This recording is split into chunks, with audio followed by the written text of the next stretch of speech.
السلام عليكم. اليوم ان شاء الله غنحضروا عصير صحي ومنعش. اول حاجه غنحتاج هي 750 ملل من الماء بارد مع حبه تفاح مع حبه الخيار والحامضه بالقشور ديالها ونزول ليها العظم ديالها. غنطحن كلشي في الخلاط.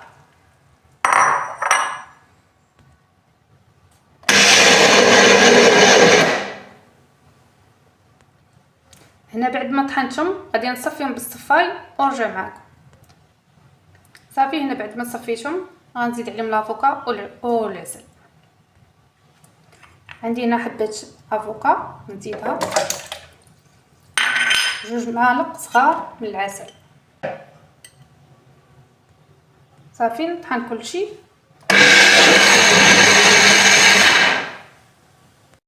كان هذا هو العصير ديالنا ديال اليوم. بصحه وراحه، فيديو اخر ان شاء الله.